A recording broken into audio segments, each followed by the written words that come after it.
Hai, perjuangan sesama masih dengan saya Mr. Wahid Nugroho di rumah cerdas bahasa Inggris.com. Belajar bahasa Inggris dan TOEFL dari nol.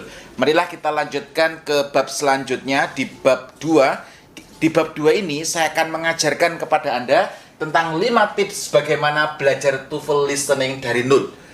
Ini adalah satu pengalaman saya belajar TOEFL dari nol dan apa yang saya lakukan ketika saya ingin mencapai skor 550 ke atas. Ini adalah latihan-latihan yang sering saya lakukan, yang akan saya share kepada Anda. Semoga cara saya belajar ini bisa membantu Anda untuk meningkatkan kemampuan Anda, khususnya di listening. Jadi di materi ini adalah pengalaman saya pribadi ketika saya pengen belajar listening TOEFL dari nol. Pertama, yang kedua adalah apa yang akan saya lakukan ketika saya ingin mencapai skor TOEFL di atas 550.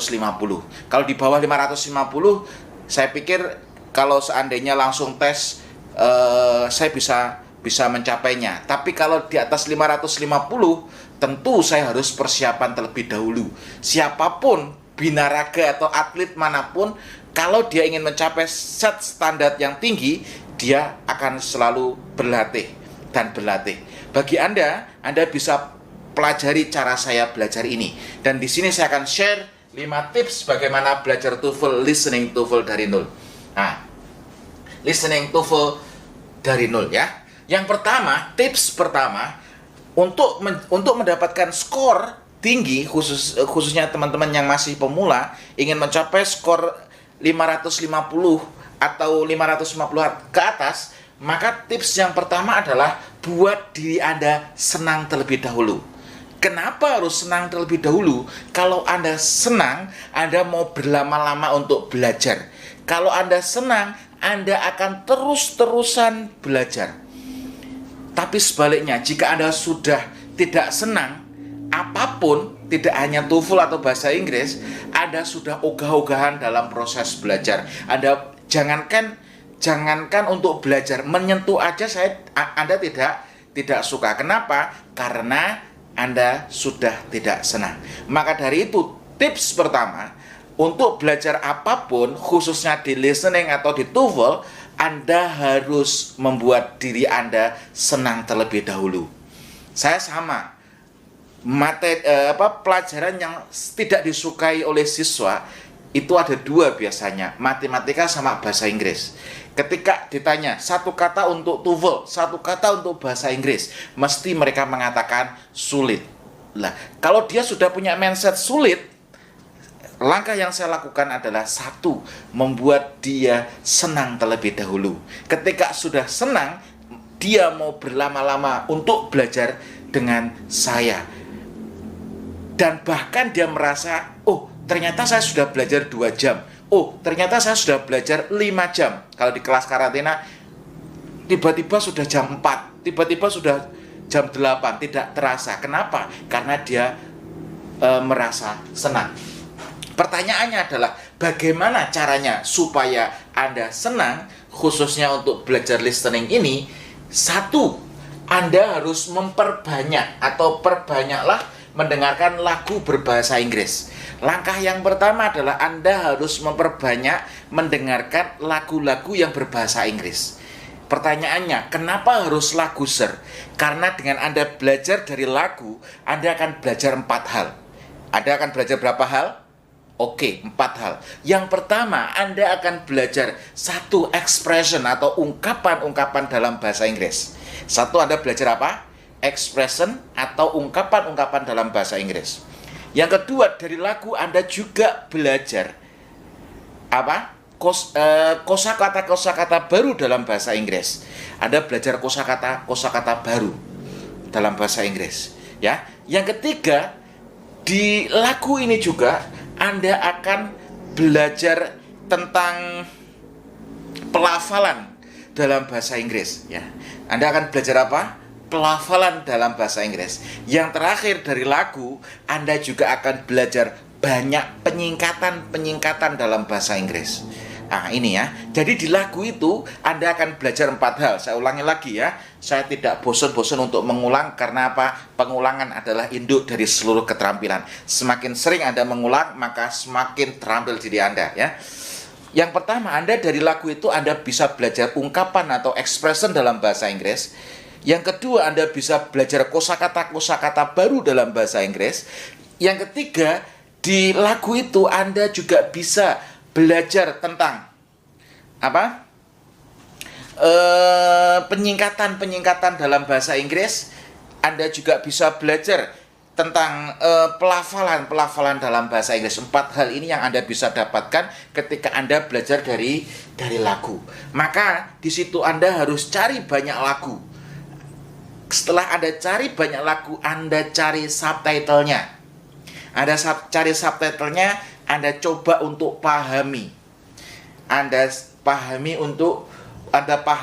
subtitlenya tersebut dengan konteksnya. Ini lagunya tentang apa? Anda harus dalami itu untuk memperkaya kosakata, memperkaya expression, memperkaya pelafalan, dan memperkaya penyingkatan dalam bahasa Inggris. Dan Anda akan terbiasa mendengarkan. Nah, ini yang pertama, Anda harus banyak mendengarkan lagu yang berbahasa Inggris. Ini cara pertama. Cara yang kedua yang biasanya sering saya lakukan adalah saya memperbanyak mendengarkan percakapan atau presentasi berbahasa Inggris. Nah, ini. Jadi saya memperbanyak mendengarkan presentasi atau percakapan bahasa Inggris. Saya cari presentasi tentang bahasa Inggris. Saya rekomendasikan kalau Anda mau cari di YouTube, Anda cari Edgy Hook. Edgy Hook itu adalah pelafalannya adalah American style. Jadi Anda bisa belajar dari Edgy Hook di situ. Saya juga banyak belajar dari Edgy Hook. Itu channel YouTube yang bisa Anda akses. Di video ini di lampiran nanti saya akan lampirkan beberapa video dari Edgy Hook. Yang menarik dari Edgy Hook ini, pelafalannya sangat jelas. Dan ini untuk melatih Anda untuk mendengarkan bahasa Inggris. Nah, dari presentasi atau percakapan bahasa Inggris ini, Anda harus mencari subtitlenya. Kalau di video ini nanti, di buku ini, saya akan lampirkan. Saya akan lampirkan tentang subtitlenya. Jadi ada videonya, Edgy Hook menyampaikan satu materi. Kemudian setelah menyampaikan satu materi, di situ ada subtitlenya. Apa yang dia sampaikan itu ada teksnya, Tugas Anda adalah satu, menonton video sambil melihat teksnya. Anda nonton videonya sambil melihat teksnya. Nah, itu langkah yang pertama. Langkah kedua, Anda garis bawahi beberapa kosakata yang tidak Anda ketahui. Ini langkah kedua. Jadi Anda tonton videonya sambil lihat subtitlenya atau teksnya. Langkah kedua, Anda garis bawahi kata-kata yang tidak Anda ketahui. Yang ketiga, Anda coba untuk pahami maksudnya. Ya, Anda pahami maksudnya. Jadi konteksnya Anda pahami. Nah, ini sangat penting Anda harus lakukan untuk mengasah dan memperkaya kosakata. Di samping itu, untuk kosakata Anda juga bisa pelajari di buku kedua saya, belajar vocabulary TOEFL dari nol. Jadi vocabulary TOEFL dari nol, di situ banyak kosakata untuk memperkaya kosakata. Anda juga bisa belajar dari buku kedua saya ini. Tapi untuk presentasi saya rekomendasikan untuk cari di YouTube Edgy Hook. Ini tugas bagi Anda. Contohnya nanti saya sudah lampirkan. Di situ ada videonya, ada teksnya. Anda tonton videonya, Anda baca teksnya, Anda cocokkan dengan teksnya. Anda garis bawahi kata-kata yang tidak Anda ketahui. Kemudian Anda cari di kamus, Anda kasih oret-oretan, kasih artinya, ya. Terus Anda pahami maksudnya. Nah, ini yang biasanya saya lakukan untuk memperkaya kosakata baru. Nah, ini makanya di sini tugasnya adalah cari lagu. Nanti Anda harus cari lagu ya. Terus atau presentasi atau percakapan bahasa Inggris. Ini Anda harus cari lagu percakapan atau presentasi dalam bahasa Inggris untuk ngasah pendengaran Anda. Kenapa? Kalau saya mau tes TOEFL, biasanya saya bisa 2 sampai 3 jam setiap harinya untuk mendengarkan entah itu berita, entah itu presentasi dalam bahasa Inggris untuk mengasah. Kenapa? Karena kita tidak tinggal di English speaking country. Kita tidak tinggal di negara yang berbahasa Inggris. Kita setiap harinya mendengarkan bahasa Indonesia. Kita bercakap-cakap dengan bahasa Indonesia. Telinga kita tidak beradaptasi dengan menggunakan bahasa Inggris. Maka dari itu sebelum tes saya juga melakukan hal yang sama. Makanya saya share kepada Anda. Terus yang kedua, cari subtitle, tandai kata-kata sulit dan cari arti dalam kamus. Terus yang terakhir, pahami maksudnya seperti yang saya ajarkan tadi. Anda cari videonya, baik itu adalah percakapan atau presentasi atau lagu, kemudian Anda cari subtitlenya, Anda garis bawahi kata-kata yang tidak Anda ketahui, Anda cari di kamus, Anda pahami maksudnya. Terus lakukan ini terus untuk pemanasan setiap harinya. Setelah itu Anda juga harus belajar pola-polanya, ya.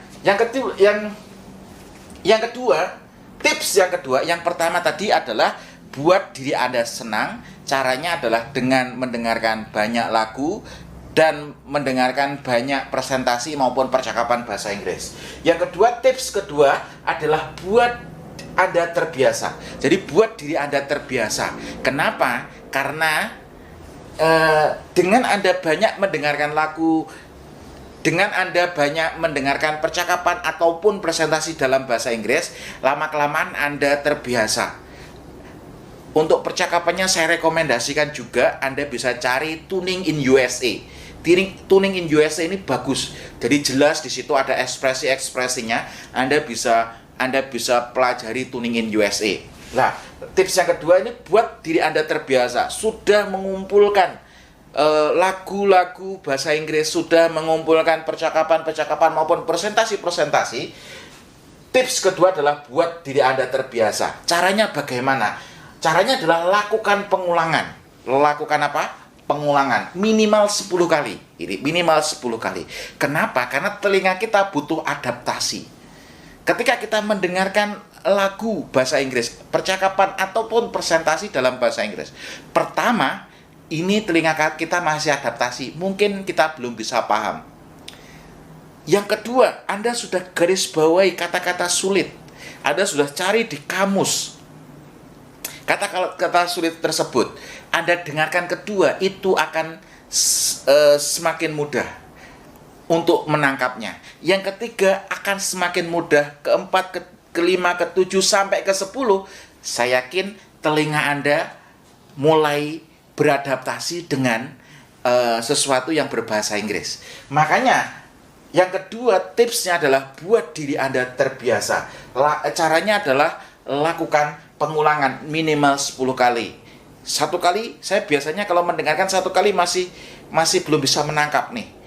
Diulangi kedua kali, ketiga kali. Ketika sudah 10 kali, telinga saya sudah terbiasa mendengarkan percakapan tersebut. Dan yang terjadi adalah saya bisa mendengarkan seperti ketika orang lain berbicara dalam bahasa Indonesia karena sudah terbiasa. Maka tugasnya di sini, ulangi lagu dan presentasi 10 kali. Pahami presentasi dengan tanpa melihat subtitle. Karena sudah mengulangi, subtitlenya dilepas atau tidak usah dipegang lagi. Anda fokus pada videonya. Anda dengarkan apa yang dikatakan oleh speaker atau penutur tersebut, baik itu di lagu, di presentasi maupun di percakapannya. Anda nggak usah buat pegang subtitle lagi karena Anda sudah mencari kosakata sulit pertama. Yang kedua, Anda sudah memahami maksudnya dan Anda fokus ke videonya. Anda coba nikmati, telinga Anda sudah beradaptasi dan Anda mulai paham. Anda tandanya dengan mengangguk, oh maksudnya yang dikatakan Mr. Eji Hook itu seperti ini. Maka dari itu, setelah itu Anda lepas tanpa melihat subtitlenya. Terus yang tugas yang ketiga, harus semangat dan bahagia dalam belajar. Nah, Anda harus semangat dan bahagia. semangat ini adalah bahan bakarnya. Saya mengajar Anda harus dengan semangat. Kenapa? Kalau saya ngajarnya loyo, maka Anda akan juga loyo. Ketika Anda belajar dengan semangat, saya yakin Anda bisa mencapai skor TOEFL yang Bapak Ibu cita-citakan. Pandai itu kalah dengan semangat. Orang pandai, orang cerdas, tapi dia tidak semangat. Yang terjadi, dia tidak bisa memanfaatkan kepandaiannya, kecerdasannya dengan sebaik-baiknya. Tapi orang yang semangat, maka dia akan mencapai, atau dia akan berusaha dengan sekuat tenaga untuk mencapai apa yang dia inginkan. Makanya di situ ada simbol manjada wajada. Barang siapa yang bersungguh-sungguh dengan semangat wajada, maka dia akan tercapai, akan terwujud, wajada akan menemukan.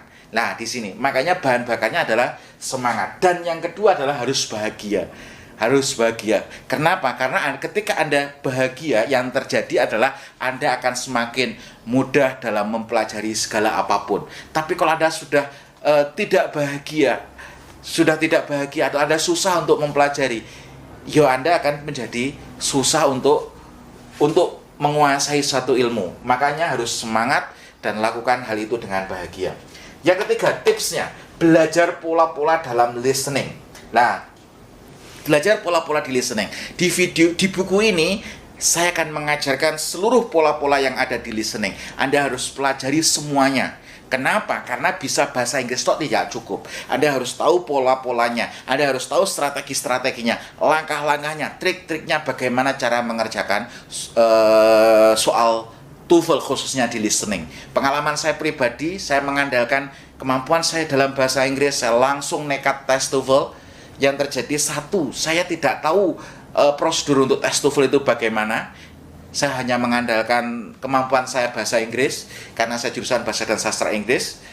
Yang kedua, yang terjadi, saya tidak mengetahui aturannya. Yang kedua, saya tidak mengetahui strateginya. Jadi skor saya, strategi atau pola-polanya, jadi skor saya di bawah 500 pada waktu itu. Nah, di sini saya akan setelah saya ini skor saya jeblok ini di bawah 500 ini, saya pelajari dari banyak buku. Nah, terus saya temukan pola, oh ternyata di TOEFL itu banyak polanya. Makanya saya pelajari dan saya akan share pola-pola tersebut kepada Anda. Makanya Anda harus belajar pola-pola dalam listening, karena di listening ini ada strateginya, ada triknya. Karena di listening ini Anda butuh kecepatan dan ketepatan dalam mengerjakan. Makanya Anda harus belajar pola-pola dalam listening. Tugasnya adalah tonton semua video dan kerjakan latihannya.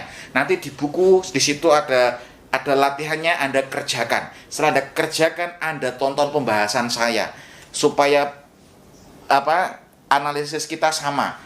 Ilmunya masuk di otak, dan lakukan ini tentu dengan bahagia, karena bahagia dan semangat ini adalah kuncinya ya. Tonton semua video dan kerjakan latihannya.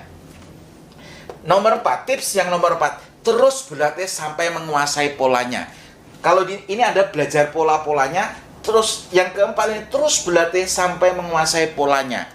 Anda harus terus berlatih. Kenapa?